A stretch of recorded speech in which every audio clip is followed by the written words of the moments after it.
Okay. So for the start of our midterm lessons, let's start with memos. So this is also known as memorandum, in short, memos. So when we say memos or a memorandum, it is a major accepted method of communication within a specific business or company or institution. So meaning memos are written to people inside, a company or organization. So, these are also brief printed documents and traditionally used for routine or day-to-day communication within a specific business or organization.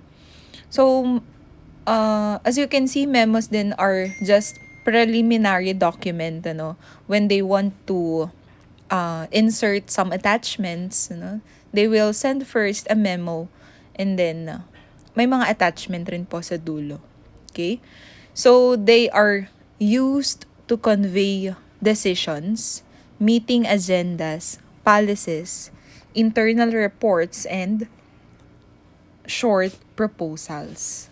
So we have three types of memos. First, inquiries, You want to inquire something about a specific product or an organization, Inquiry. Next, problem solution, And of course, if you want to recommend something, you want to commend someone, So it can be stated in memo. So next we have format of memos. So learning to write memos can be challenging because they are one of many genres of correspondence often composed by professional writers. So a memo is a professional writing. So meaning there is a specific format for memos. So the format and layout of business documents vary on macro and micro perspectives. So when we say macro, it is a larger group, And micro, yun po yung mga smaller perspectives. From country to country and organization to organization. So in addition, many organizations develop their own variations of standard styles. So sometimes they adapt documents to the types of messages they send and the audiences they are communicating with.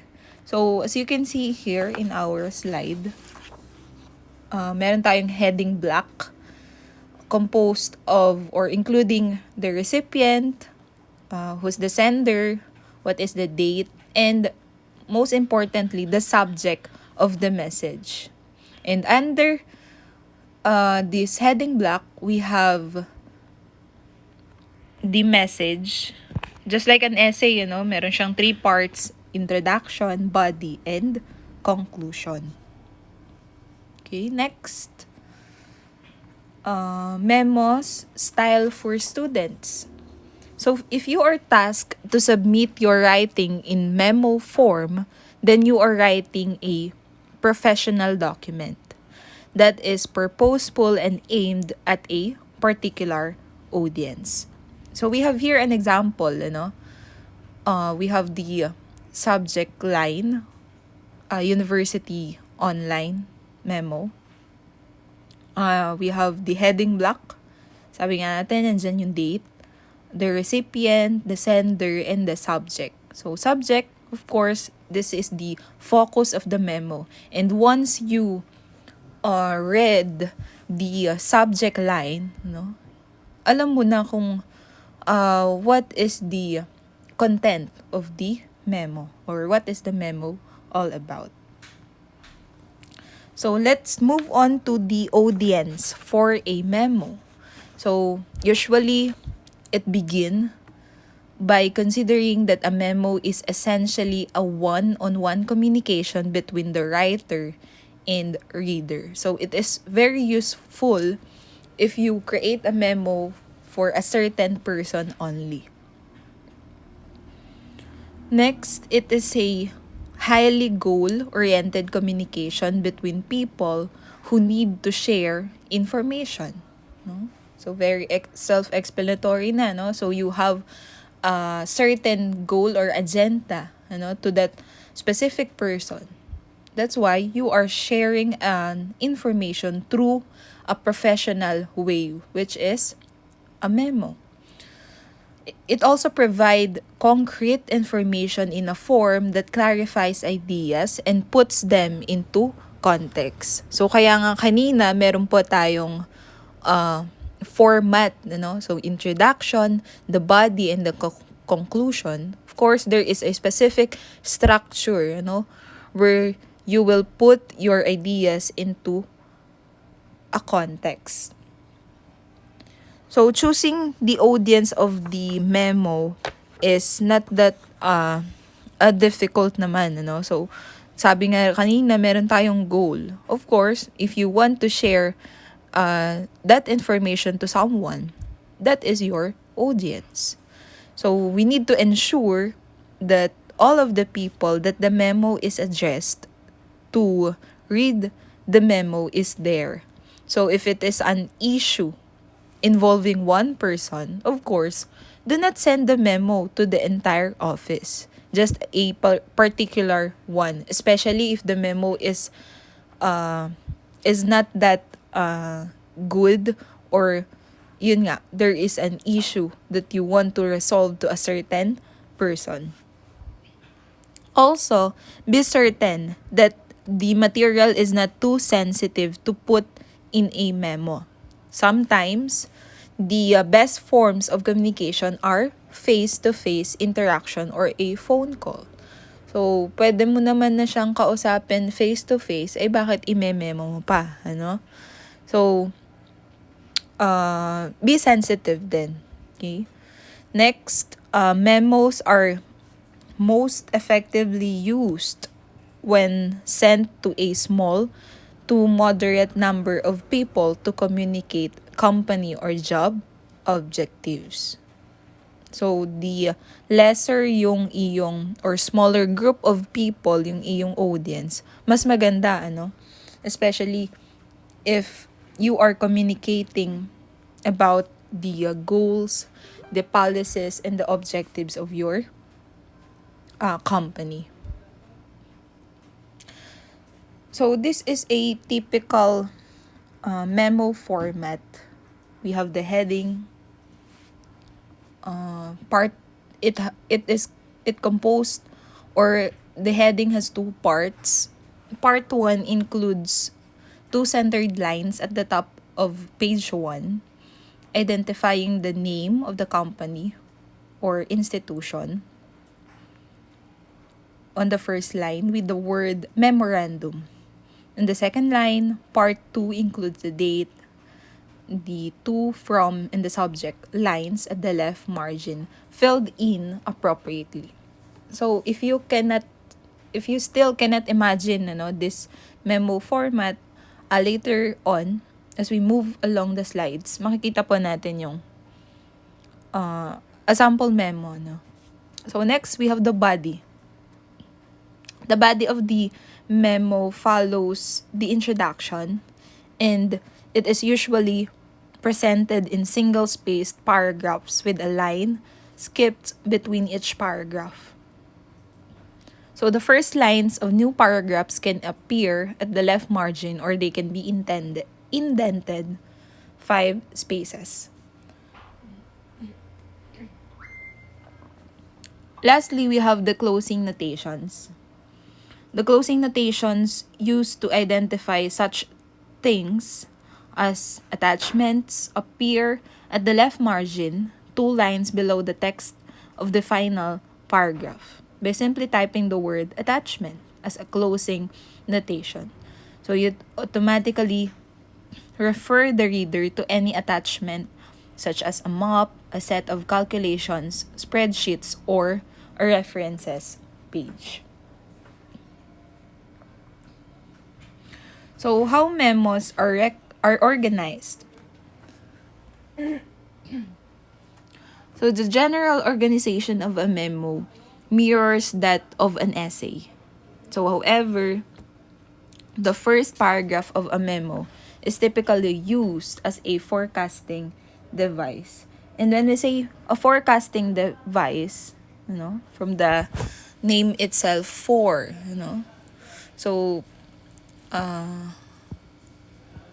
you send a memo because you want to send the information ahead, so before particularly saying the content, or the attachments nga na ilalagay mo, ginamitan mo ng memo as a forecasting device to that certain attachments. So it is sensible to open memos for your classes in the same way. First, directly stating the memo's purpose, then setting forth the organization and noting how the memo can be used. And organization in the body of a memo is typically characterized by the use of section headings and short paragraphs. Paragraphs should not be too bulky. Very preferred yung 5 or 6 per page is usually ideal. So let us note or remember how the opening paragraph of the memo defines the function of the memo and reflects its organization. So it is very important that you organize your memorandum, so that the goal of your memo, the purpose of your memo, and of course, the organization that you are belong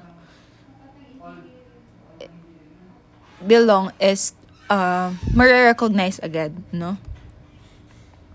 So on the sentence level, you should take full advantage of the same organizational tools that you employ when you write an essay.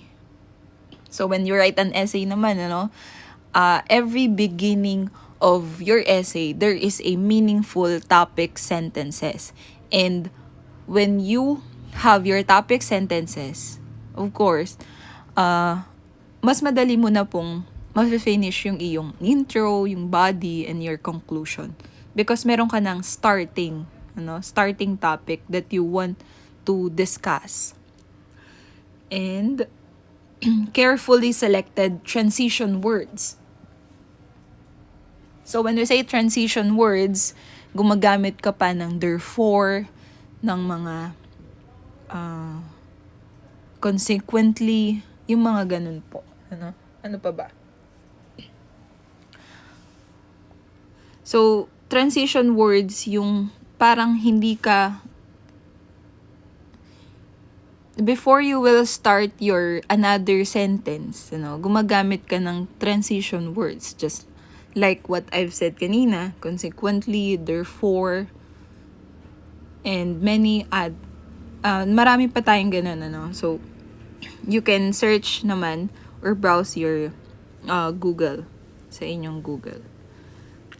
Focused section headings, indented blocks of cited text, a bulleted series of examples. So it is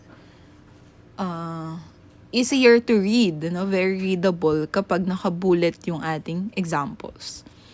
Powerful punctuation marks such as the colon, semicolon, and dash. So it is very significant that you know how to use colon, semicolon, and dash in your sentences. These are very powerful because this will particularly end, or sometimes may kasunod pa pala yung iyong message. So gumamit ka ng semicolon, ng dash, ng colon. Okay? Next, selection and citation of content.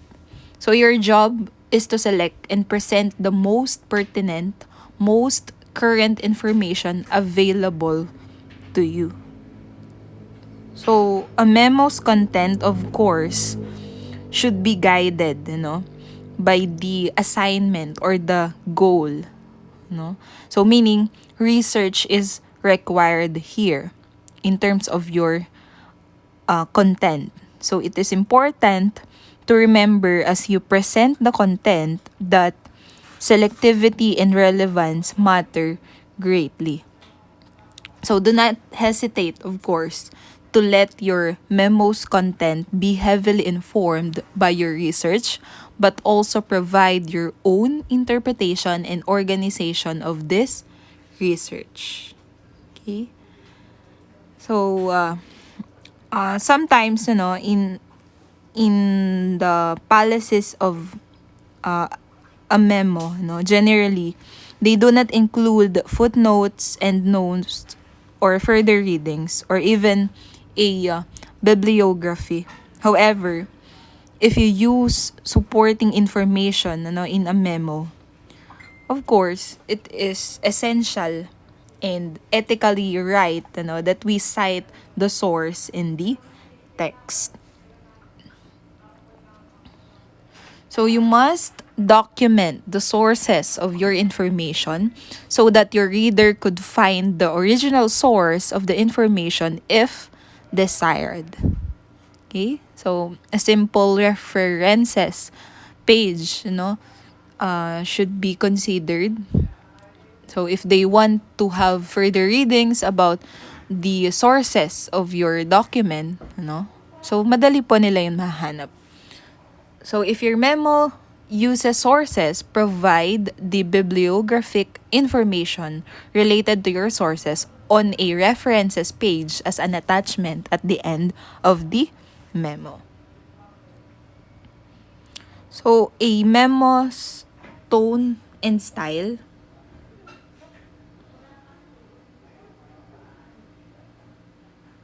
Memos for your classes require a highly informative and straightforward tone, but allow for a slightly informal style compared to essays.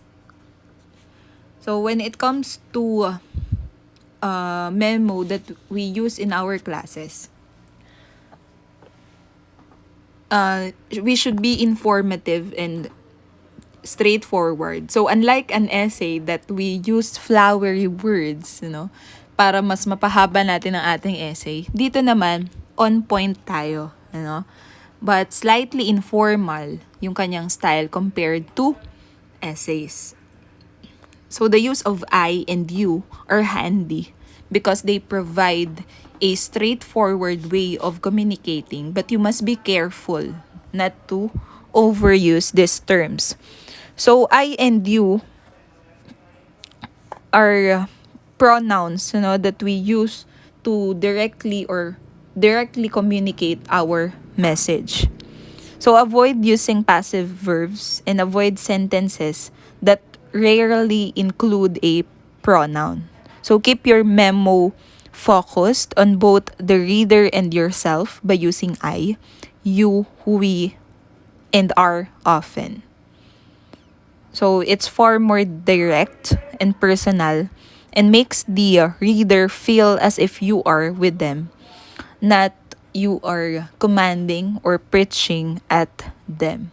So if you use these pronouns, they can feel that they are belong to the information that you want to convey.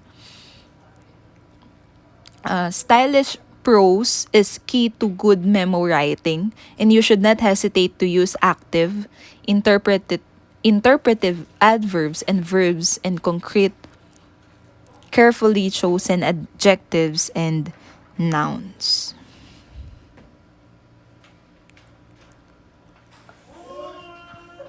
So the memo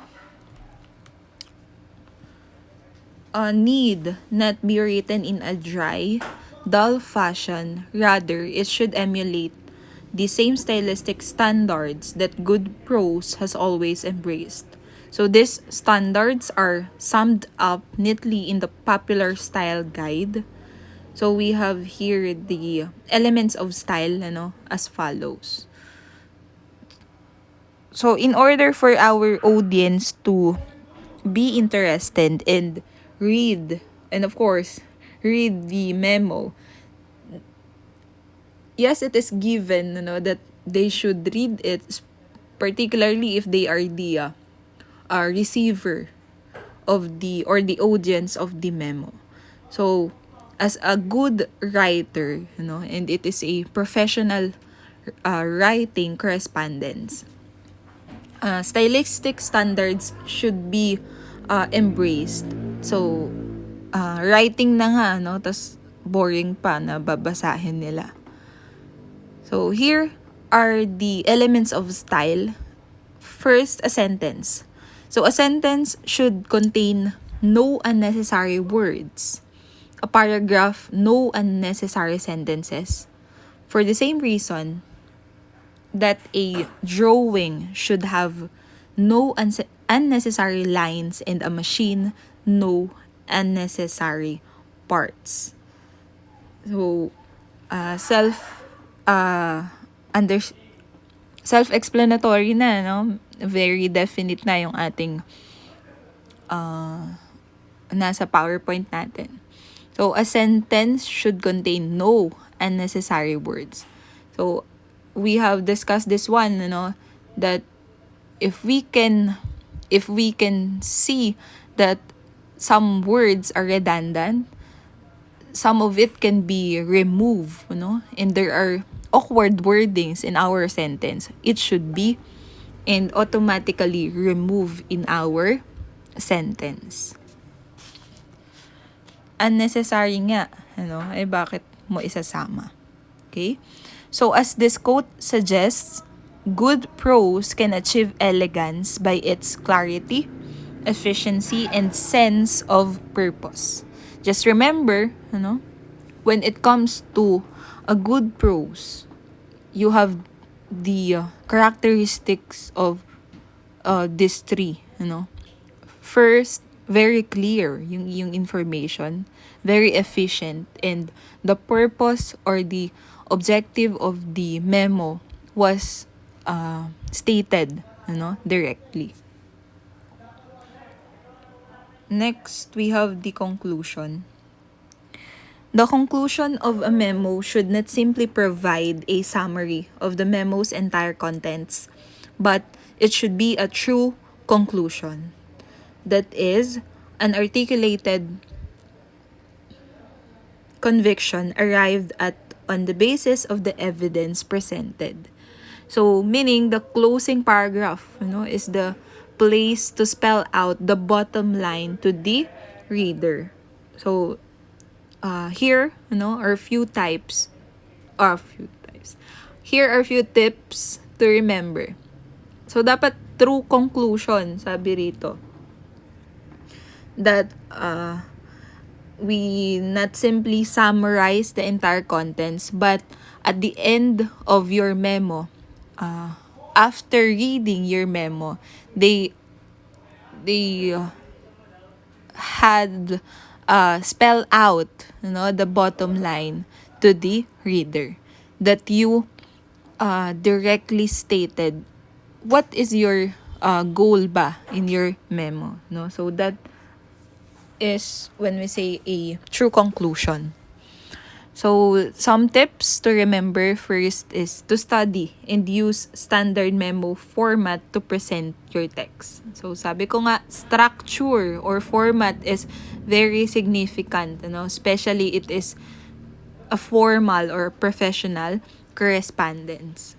So, when we have a standard memo format, it is easy for us to organize our ideas into a context. Next, use internal organizational tools such as section headings, topic sentences, transition words, and powerful punctuation marks to enhance the flow of ideas.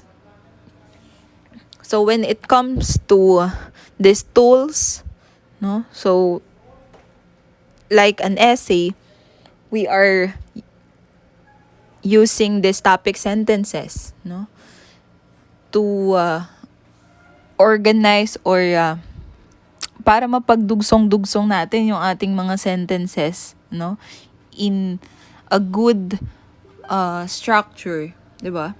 We use transition words and marks, ano pa. So the flow of our ideas are being enhanced. Next, write with the same clarity, grace, and efficiency expected of you in any essay. So here are some the writing commons of memos. So functions and ogents, sabi ko nga short for memorandum si memo.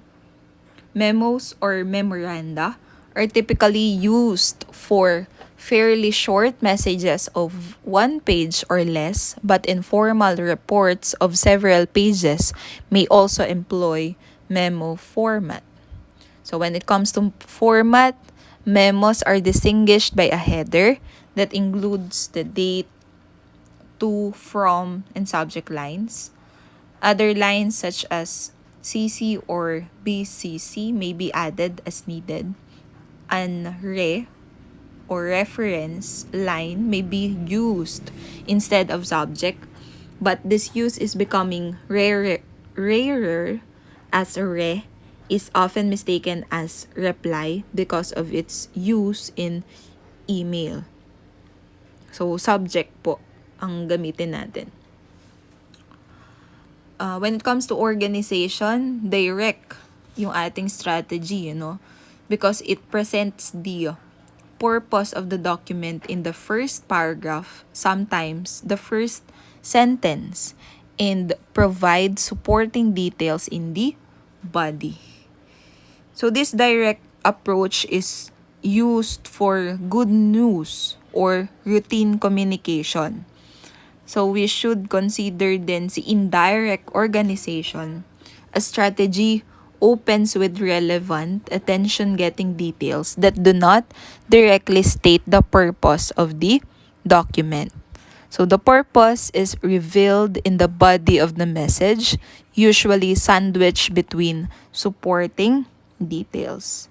So unlike kay direct approach that are used for good news or routine messages, it could also be viewed as abrupt or insensitive in a bad news or persuasive message. So when the audience is not receptive to the message, it is best to lead up to the purpose gradually. So in both types of organization,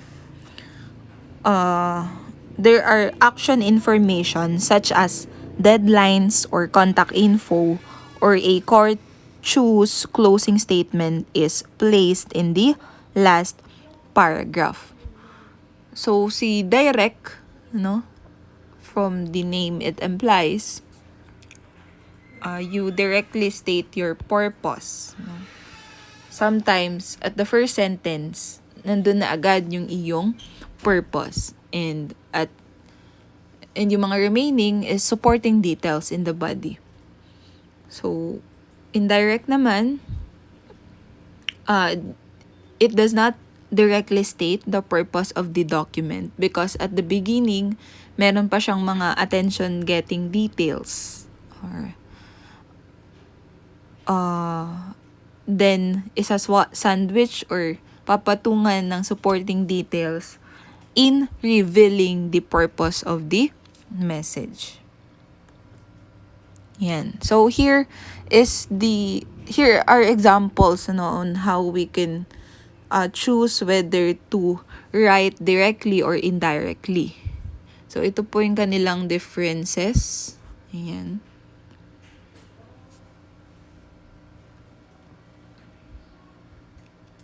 So si direct used for good news, indirect used for negative, persuasive, or if the audience is not receptive. How about in content, yung introduction ni direct, nandun na agad yung purpose. However, si indirect, meron pang mga relevant attention-getting statements before concluding the purpose. And then, nasa body, yung details ni direct. And indirect, hindi niya directly sasabihin yung purpose because it is the statement is being sandwiched by the details. And when it comes to the conclusion, si direct merong need to act or courteous yung closing. How about si indirect? Yung kanyang action information or courteous close. So, pareho sila when it comes to conclusion. Pero yung introduction and body, tandaan nyo yan. Si direct, sinabi agad si purpose. Indirect, meron pang mga relevant details before stating the purpose. Style and tone. So while memo reports and policy memos are examples of documents that have a more formal tone, most memos will have a conversational style, slightly informal but still professional. Because the audience of memos are those with whom the writer works. Kaya nga, slightly informal siya. But still professional or in a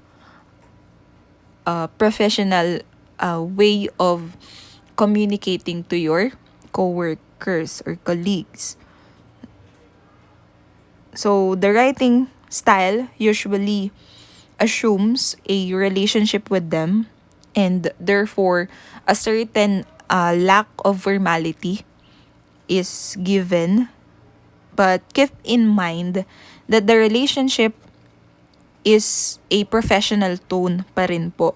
So the writing should reflect with that. Furthermore, as with all workplace documents, the audience may contain a variety of readers, and the style and tone should be appropriate for all of their technical and authority levels. Okay.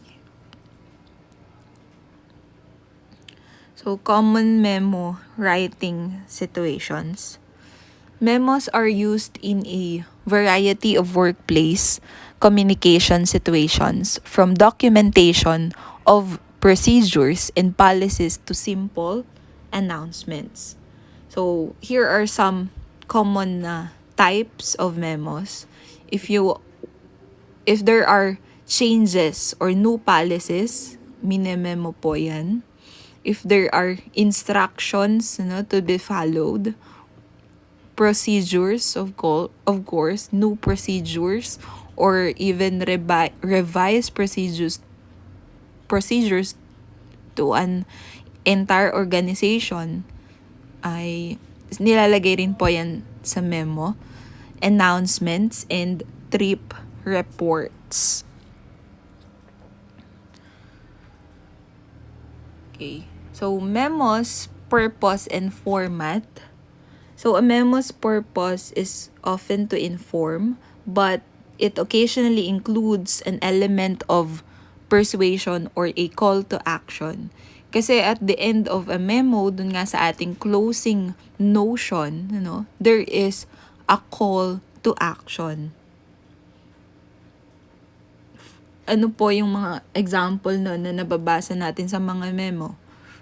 For your urgent compliance, mga ganong call to action. So, the unofficial informal communication network within an organization is often called the grapevine, and it is often characterized by rumor, gossip, and innuendo. So when they say grapevine, one person, may hear that someone else is going to be laid off and start passing the news around. So definitely there are rumors, no? And when we say rumors, it change and transform as they are passed from person to person.